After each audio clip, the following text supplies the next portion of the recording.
हम एक एनेक्डोट के साथ में अभी जो डॉक्टर साहब कह रहे हैं, सही कहा अपने तरीके से, बहुत अच्छा कह रहे हैं। N S Reddy, you know, ji.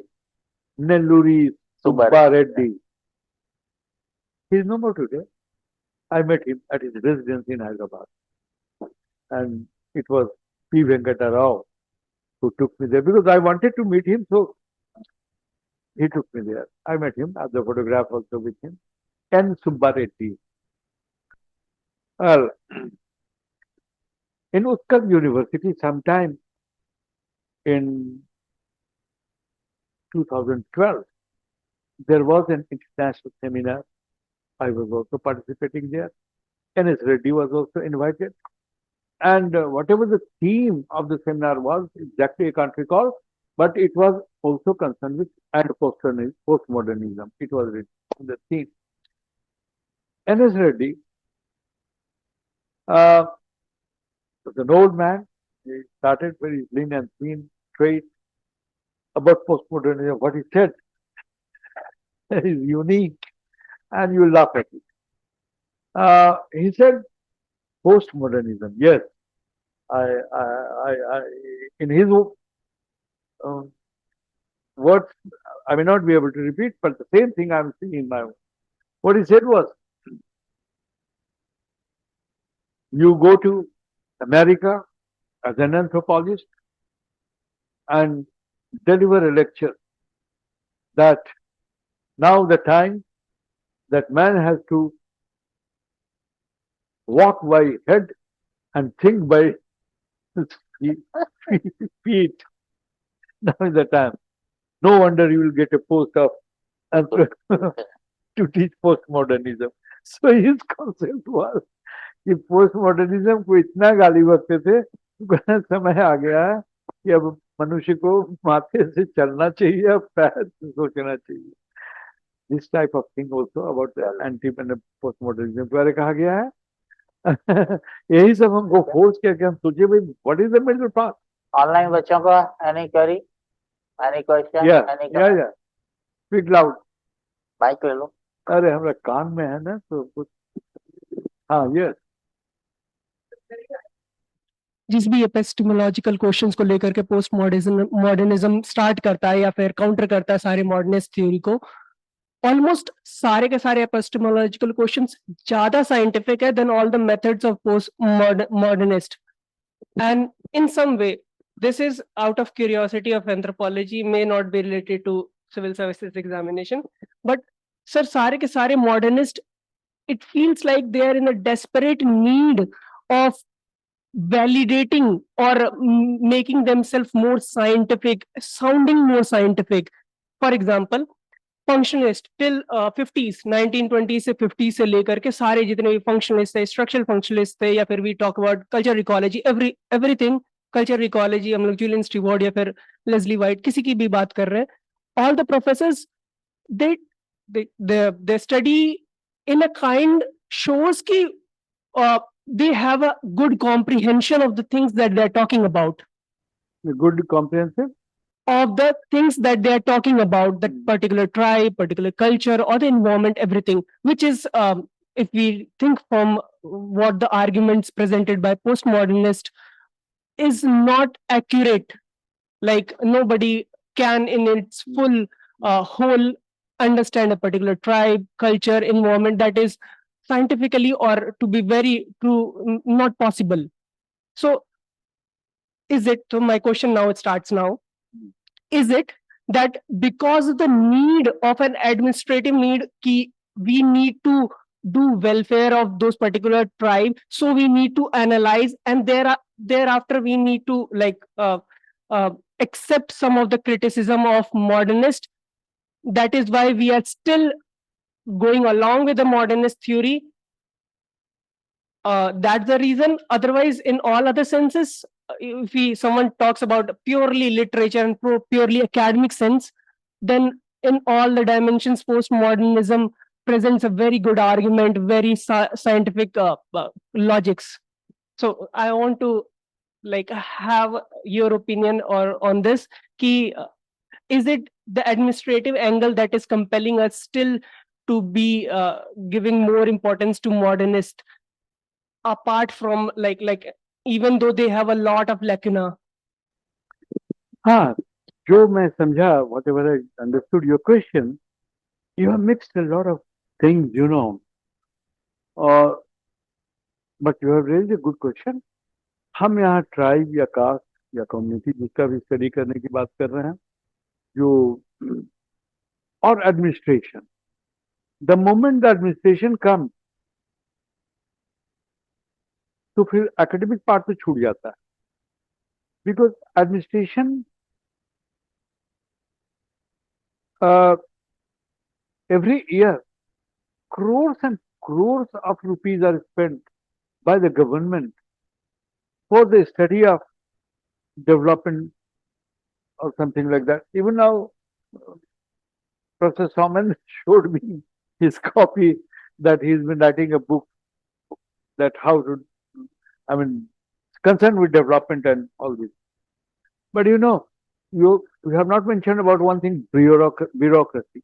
So the bureaucrats are also there involved in the process of development. And they are directly doing the same thing.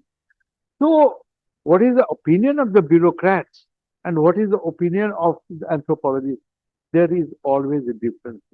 There is always a difference. So many seminars, hundreds of seminars I might have attended regarding the tribal development and all these things, And they have given in their all such seminars, some resolutions are also made, some resolutions are made, and that is given to the funding agency. That this is to be done, this is to be done, or this is to be done. But unfortunately, I don't suppose anything has been done till date. All those resolutions go to the dustbin of the ministry and dustbin of the everything. I've never found any properly development, See, if you really want to do some developmental works among any group, any community, be it a caste or a tribe and all, you have to change the subsistence technology. Subsistence technology. You have to study the subsistence technology. What is the subsistence technology of the group? Whether the subsistence technology is hunting and gathering, or artisans are there, or intensive agriculturists are there, or plain agriculturists are there, or the pastoral community is there. So every such group has different subsistence technology. You study the subsistence technology and accordingly frame how you are going to change this subsistence technology, which will bring subsequent change in the social structure and belief system of the group. This is the only way. I have some articles also. And here is Karl Marx. I am anti-dialectical materialism. Anti-dialectical materialism. But I am one of the greatest admirers, I can say, of Karl Marx, whose theory is only historical materialism. Detailed discussion you will find. That's how they say. वहाँ के ये thought only है. हाँ. This is this. In this book, one chapter is there. Materialist theory in anthropology. And in detail, I have discussed about historical materialism, dialectical materialism, cultural materialism of Marvin Harris, and last but not the least, human materialism of Paul McNary. They are all interrelated. One is the cause of another. In this book, the questions that you have raised, may perhaps you find the answers. This is the only theory in social science, historical studies, which you can say nearly scientific. Nearly scientific. Otherwise, I have already said that neither in anthropology or nor in any social science, any such grand theory has been propounded by any anthropologist today. But yes, historical materialism. So if any caste, any community, anything, you have to really do some developmental work of any kind, then appoint anthropologists first of all to ascertain scientifically I'm using the subsistence technology. If the subsistence technology you know on the basis of the what is historical materialism, a few words more. Infrastructure is the cause of structure, that is social structure, and superstructure, that is belief system, religion, science is also in the superstructure. Understand? You change the subsistence technology, it will bring subsequent change in social structure. And it will also affect, a very simple example, today no Jarwa goes to the shaman for healing, you know. They come to the hospital. So it's a very interesting aspect of anthropology, which has got ample scope to do also for anthropology in future. You know, our just grandfathers in their days and today what is there? Earlier, childbirth is there, then midwife are in the village, and how did Steve Chowra has written all these things also. Now nobody goes there, they go to the hospital. Why? Ultimately, you'll find that the subsistence technology has changed. And it has its impact that the old beliefs have been demolished and new, because of the technology only. And technology, Leslie White, you must read. E into T is equal to C. You know, Leslie White is the first person who brought Karl Marx also into anthropological discussion. Otherwise, after dialectical materialism, marks was उसे अछूत समझा जाता था western anthropology में. Yes, nobody will.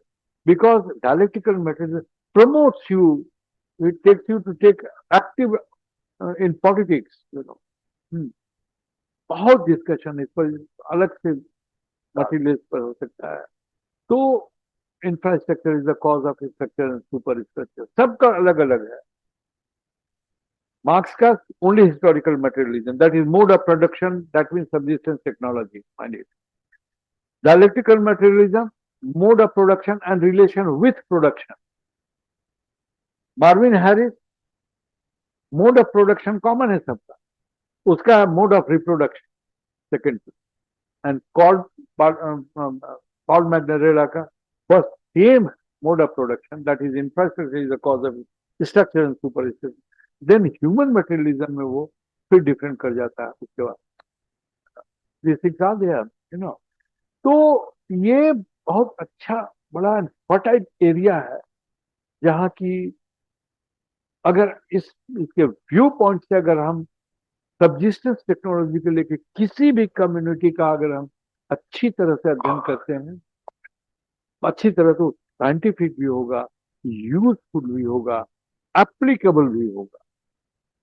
हम इस sense में नहीं सकते. Yes, with regard to Michael Foucault is there, but in Indian context में any postmodernistic development if we have. postmodernism है ये. एक minute. postmodernism is postmodernism. Indian postmodernism और ब्रिटिश postmodernism अलग अलग नहीं है, समझे ना. postmodernism अपने में एक कॉन्सेप्ट है, हम उसको व्यू पॉइंट से हम इंडिया के स्टडी कर सकते हैं, लेकिन बहुत ही इससे भी कुछ ना कुछ अंकुर निकलता ही है जो आप कर रहे हैं. नाम तो दे दिए सर ने, एन सुब्बा रेड्डी, वेंकट राव और साय सर. एंथ्रोपोलॉजी में कोई रोल नहीं है. तो मैं 2 क्वेश्चन इस बार पोस्टमॉडर्निज्म पे पूछता हूँ. अच्छा, ऐसा अरे सब क्वेश्चन का लिस्ट बना करके हमको भेज मैं दीजिए तो ना। फिर इसीलिए तो दिया था आपको। अच्छा अच्छा ठीक है। हाँ प्रशांत, मुझे नहीं लगता कि you should be satisfied with that answer, because you will need a full flash lecture to answer to this question. वो टाइम एंड स्पेस में चला जाएगा आंसर। वो क्वेश्चन छोटा होना चाहिए और स्पेसिफिक होना चाहिए। पोस्ट मॉडर्न से पूछा जा रहा है ये इसमें ना, जितने प्रकार के क्वेश्चन है भैया हमें आप दे दीजिए। आई बी ऑब्लाइज, क्योंकि हम भी तो जाने कि क्या इधर इतना डेवलपमेंट हो रहा है। मैं 2007 में इसके कमेटी में था, पर 2007 बहुत लंबा समय, आज 20-25 साल हो गए।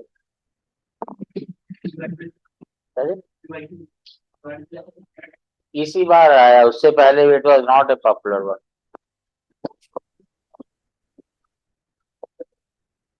शायद दोस्त वेंकट राव ने पेपर बनाया हो। ये सर ये ग्रेट निकोबारिस प्रोजेक्ट जो सुप्रीम कोर्ट ने बोल दिया है हाँ, उसमें जो सर डेवलपमेंट तो चल रहा है ट्राइबल का तो पूरा साइडलाइन कर दिया ना, वो ट्राइबल को पूरा, वहाँ के ट्राइबल को तो साइडलाइन हो गया ना वो तो। ये मैं डिस्कस करने वाला हूँ सर के साथ, अभी पॉडकास्ट बना रहा हूँ नहीं नहीं, उसके बाद। बहुत अच्छा है, इसको थोड़ा सा हम बता दें। Great Nicobarese, you are talking about Shompen, समझ रहे हैं? शोम्पेन कहाँ रहते हैं? वेस्टर्न कोस्ट,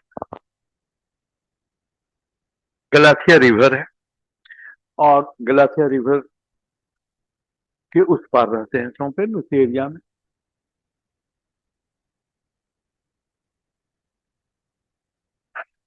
जो शोम्पेन का पिक्चर उस प्रोजेक्ट को विरोध करने वाले बता रहे हैं, और जब इतना जानती हो तो शायद नाम सुना होगा, पंकज सेक्सरिया, नाम नहीं सुना है? पंकज सेक्सरिया, सबसे बड़ा तो विरोध का झंडा उसी ने उठाया है, आईआईटी बॉम्बे का प्रोफेसर है, आईआईटी बॉम्बे का पंकज सेक्सरिया। डेली उसका 6 तो हमारे पास आता ही होगा मिनिमम 24 घंटे में, और उसमें केवल क्रिटिसिज्म गवर्नमेंट का रहता है और कुछ नहीं रहता है। उसने किताब भी लिख डाली, और उसको देखा देखी बहुत से लोग हैं, उसके बहुत बहुत चले लोग हैं उस ग्रुप में, व्हाट्सएप ग्रुप में। कहीं से उसने मेरा भी नाम पाया है, डाल दिया है कि एनवायरमेंट में काम किया है। मैं देखता जरूर हूँ उसको, इसलिए कि वो गलत था। एंथ्रोपोलॉजिस्ट के व्यू पॉइंट से मैं उसको जस्टिफाई करता हूँ। Can you stop change?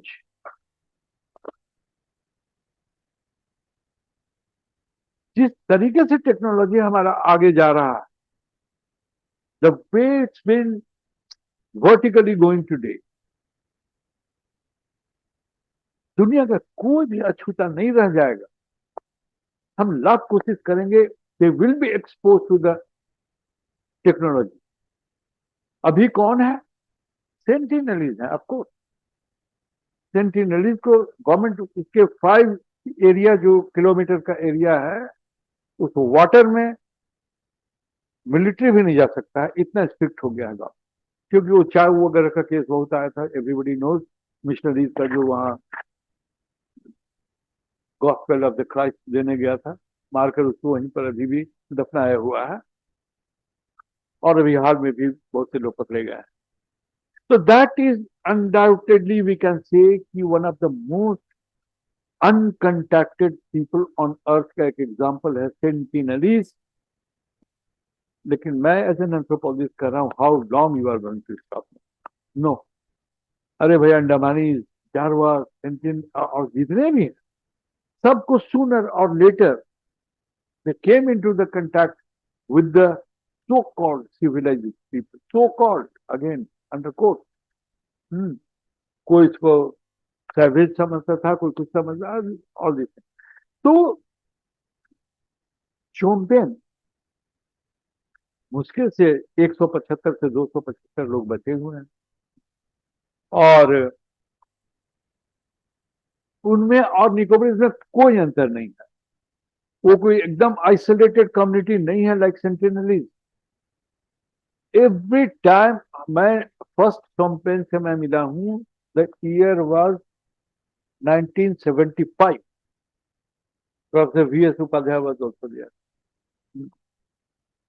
With a team of students. हम लोग गए थे अंडमान 75 में। तो उस समय 3 शोम्पेन आया करते थे ब्लॉक ऑफिस कैंपबेल बे।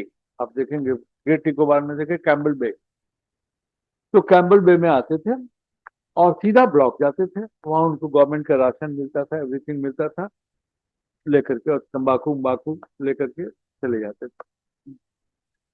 उसमें एक वन आइड था।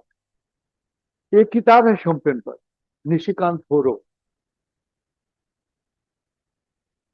शोम्पेन पर। अभी तो आंसू जस्टिन की भी एक किताब आई है शोम्पेन पर।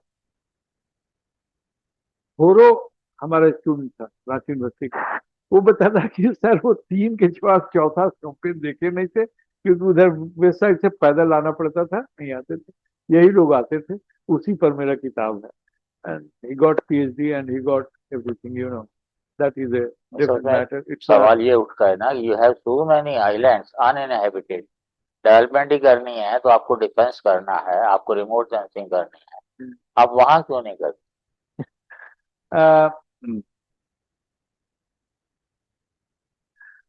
वहां क्यों नहीं करते, राइट। मुझे 24 घंटे के अंदर 1979 वहां का एडमिनिस्ट्रेशन, लेफ्टिनेंट गवर्नर, उन्होंने कहा कि he must leave the island हमको, और मैं कलकत्ता चला आया। वाई? It's story.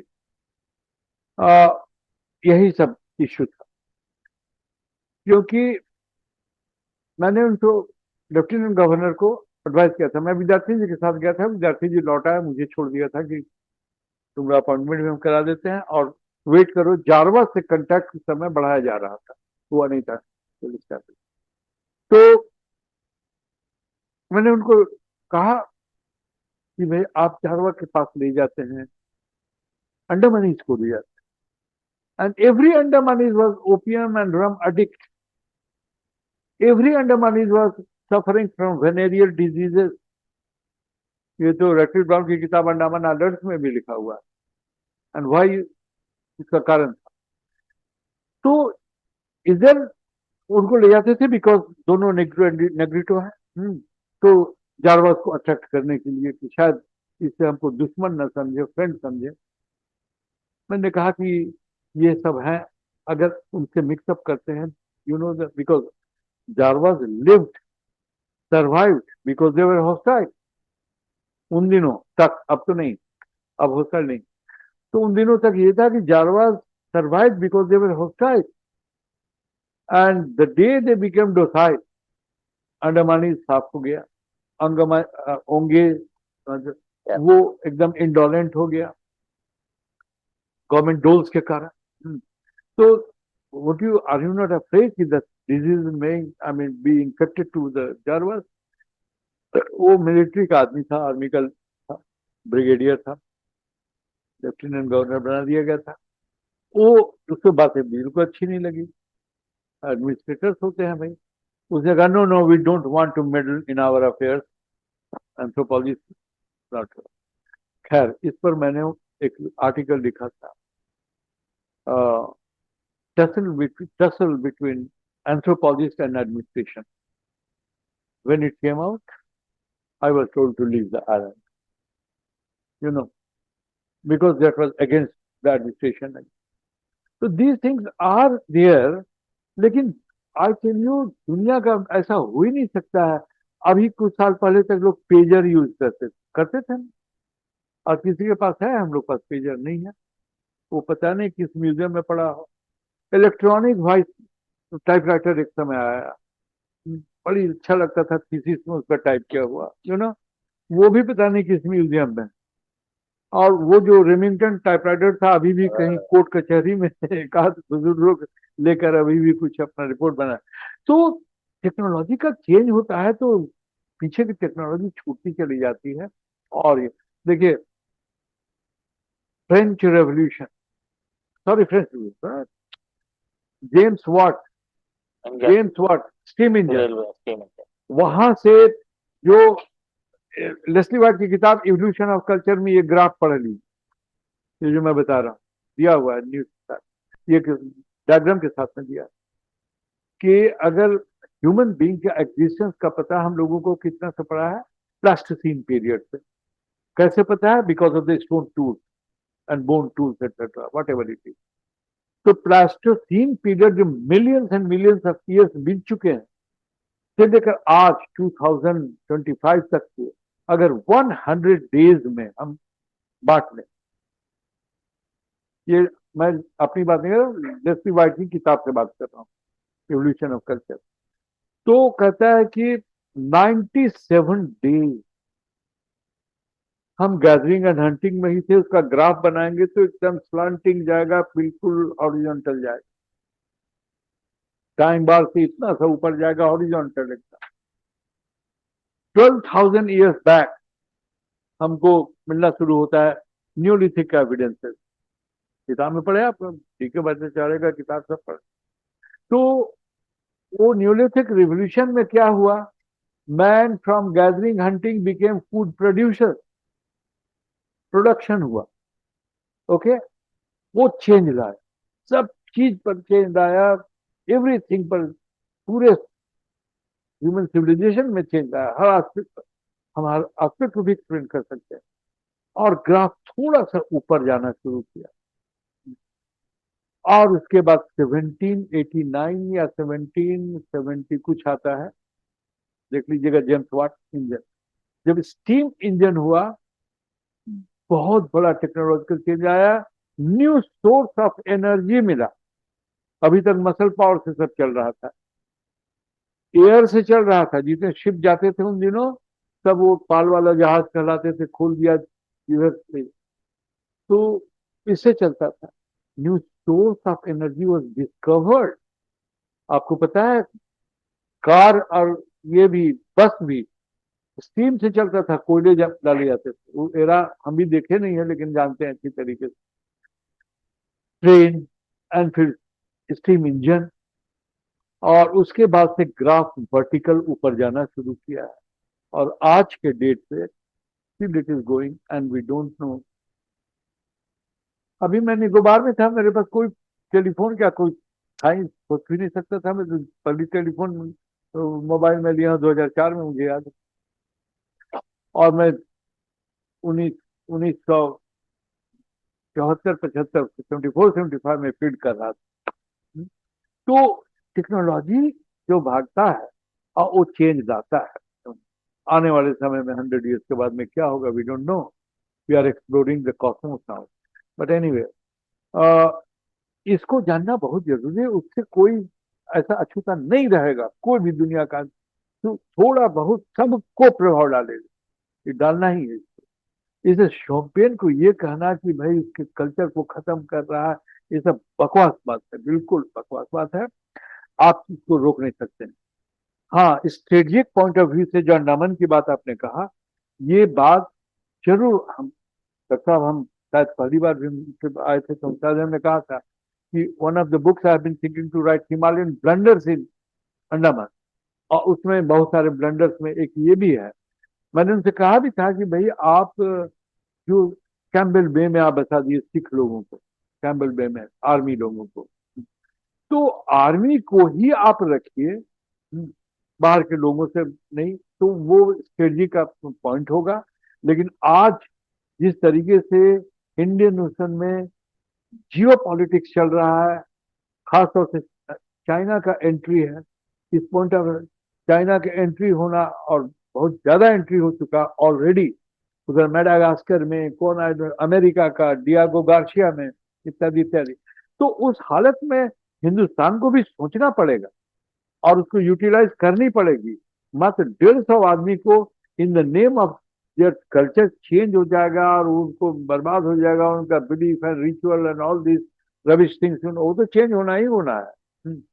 तो इसको हम तो इस पकड़ में है कि नहीं, अब नहीं, सब कुछ हो रहा है, उसको हम जस्टिफाई नहीं करते। लेकिन it should be in A plan वे, कि ठीक है, उनकी आइडेंटिटी है। अरे आइडेंटिटी, हमारी आइडेंटिटी, हमारे फोरफादर की आइडेंटिटी और हमारी आइडेंटिटी में अंतर है, इतना चेंज होगा। Ultimate analysis is only technology. तो आप भूल जाइए कि आइडेंटिटी कोई परमानेंट चीज होता है, नहीं होता है। और कोई भी आइडेंटिटी, कस्टमरी लॉ, इसकी बात भी चलती है उसमें। तो कस्टमरी लॉ हजारों साल पहले बना। हजारों साल पहले की सोशल इकोलॉजी क्या थी, हजारों साल पहले की ज्योग्राफिकल या इकोलॉजी क्या थी, टेक्नोलॉजी क्या थी, उस समय बना है। आज भी हम एक कस्टमरी लॉ कहीं वायलेशन होता है तो ह्यूमन राइट तक एंटर कर जाता है उसमें कि ये कस्टमरी लॉ का विरोध होगा। बहुत सारे एग्जाम्पल है।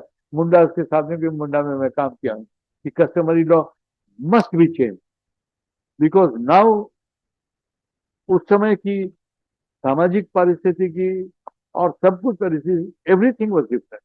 हजारों साल कब बना, कौन कस्टमरी लिखा नहीं गया, वी डोंट नो कि मुंडा का या उरांव का कस्टमरी कब बना है। वो तो चला रहा था उस समय। उस समय जो स्थिति थी समाज की, उसके अनुसार चला रहा था। अभी कितना चेंज हो गया है। इस चेंज में आप, अरे भाई, हिंदुस्तान का कॉन्स्टिट्यूशन 1950 में बना और 450 से ज्यादा अमेंडमेंट हो चुका है, हुआ है ना। 74 अमेंडमेंट हम जानते हैं क्या होता है, हुआ है।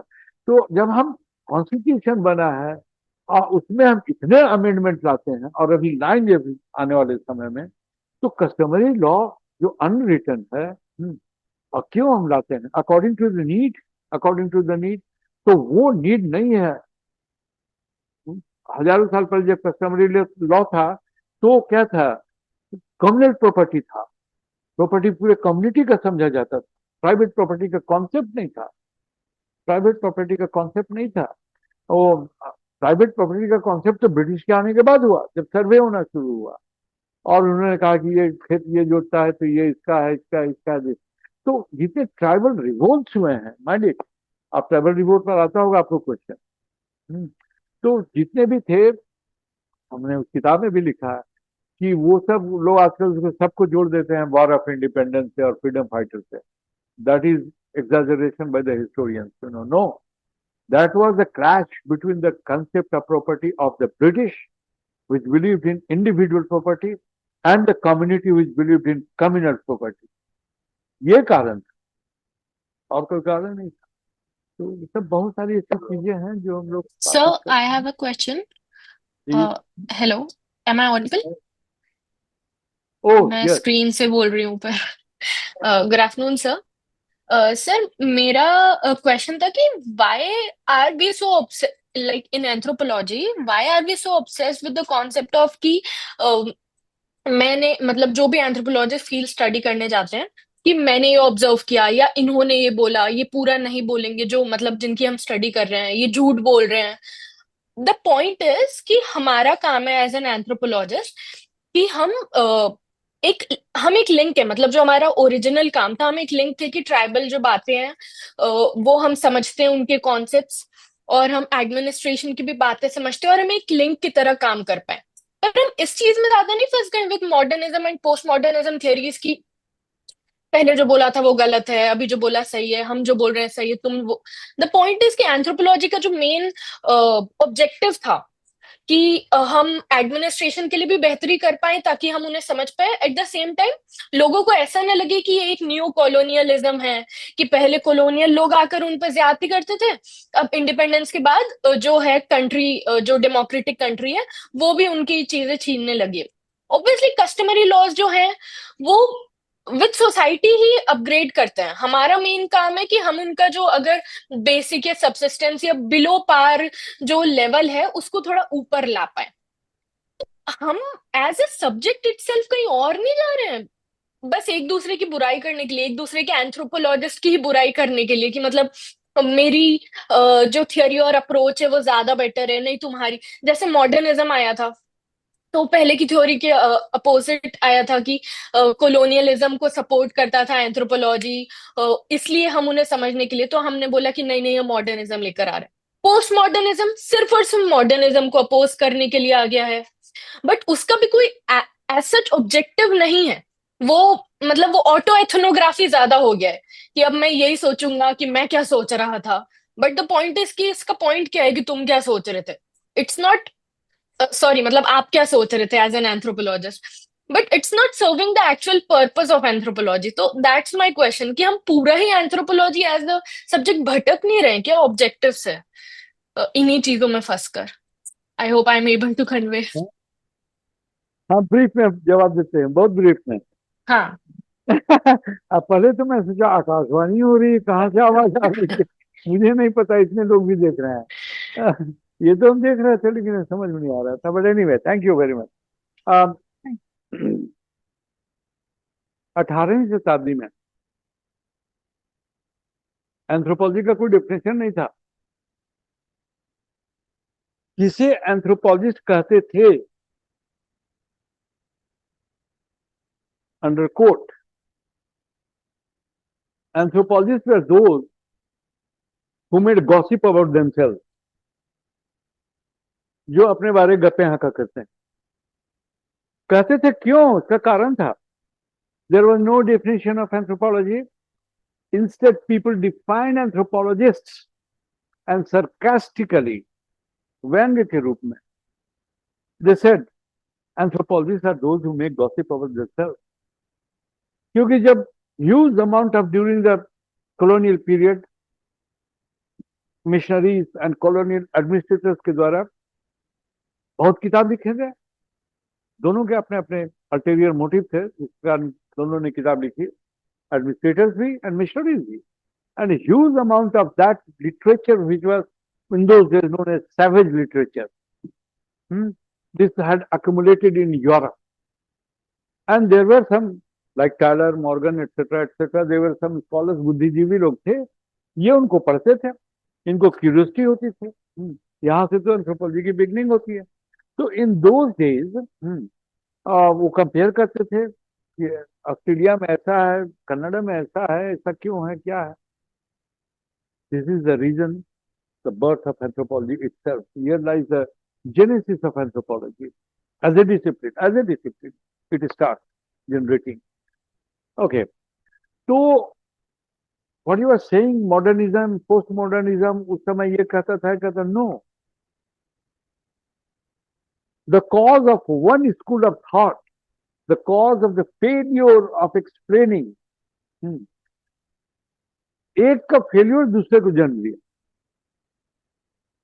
You again, I'll refer, not because it is my book, but this book of course gives many such answers कि why मिड 19th सेंचुरी इवोल्यूशनिज्म आया।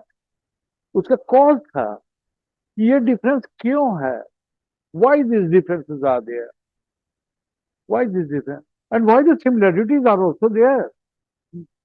तो इसको why को एक्सप्लेन करने में आया कि भाई आखिर इवोल्यूशन ये सब कैसे इवॉल्व किया। ओके, वो चला 20-25 सालों तक।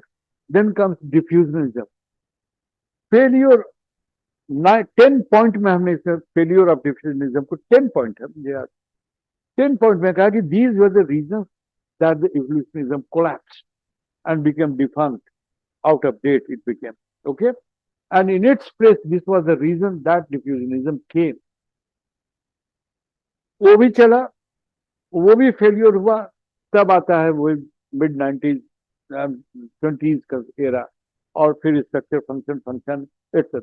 So the failure of one school of thought becomes the cause of another. So failure of modernism, remember, वो सेटिस्फाइड नहीं हुए तो फिर आ गया पोस्ट मॉडर्निज्म, और अभी और भी आगे चेंज होगा, आगे भी चेंज होगा। तो this has to be taken into this, ये it's not as far as criticism is there. तो इसमें मैं कहूंगा कि ये I will also be criticise by many, I know, and I also criticise very boldly some of the things I don't agree with this. Yes, call a spade is spade with me also. तो ये तो होता रहता है, ये होता रहता है, बट इवन इसके बीच में भी there are some contributions which are to be remembered and which are important. Well, the other day only in Delhi University, what I said, I'm trying to repeat it, that contributions of an anthropologist will not be evaluated by our contemporaries. Contemporaries में तो बहुत सारा rivalry चलती है even, but तो वो तो criticize भी करेंगे, don't worry. Contributions of an anthropologist will not be evaluated or decided by our contemporaries, but it will be decided by the posterity, for who will be the best judge. Through writings, what we leave, contributions of an anthropologist is not the amount of how many number of books and articles have written. No, that is not contribution. Contribution is that what you write and leave for the posterity, and the posterity will be the best judge to evaluate, and your writing is scientific, how scientific it is, good or bad, whatever it is. तो इसलिए we should not be disturbed or perturbed कि कोई किसी को criticise करता है, होता रहता है ये सब चीजें। आने वाली पीढ़ी जो होगी ना, वो उसको इवेल्युएट करती है, और तब वो चीज जो ठीक रहता है उसको माना जाता है, नहीं तो फिर चला जाता है। With these words, thank you very much चलो, फॉर पेशेंटली हियर। सर ने कहा था कि मेरे पास 1 घंटा है, 2 घंटे तो हो चुके, ये माय गॉड, हैं? I was not aware. ठीक है, कल 3 घंटे हुआ, ये मैं बता रहा था दिल्ली यूनिवर्सिटी में। क्योंकि उनको जाना भी है हाँ, मुझे अभी और जानना उनकी गाड़ी अपनी गाड़ी से ही आए हैं, ट्रेन या फ्लाइट से नहीं, तो इससे पहले कि रात हो जाएगी कुछ रात तो होनी ही है। अब 9 बजे पहुंचते हैं कि 10 बजे पहुंचते हैं? नहीं, 10 तो नहीं बजेंगे। ठीक है, thank you all of you. Sir को Thank भी you. थैंक्स बोलो। ठीक है, अगर Thank you, sir. Thank you, sir. Thank you very much, sir. Thank you very much, sir. Sir को बोलो Thank you फिर everybody. से आएंगे और फिर से टॉपिक डिसाइड करेंगे और फिर सर आके बात करेंगे। Thank you. अरे डॉक्टर साहब जब बुलाते हैं तो मैं आ ही जाता हूँ। अरे भाई सब पहुंचाइए, सब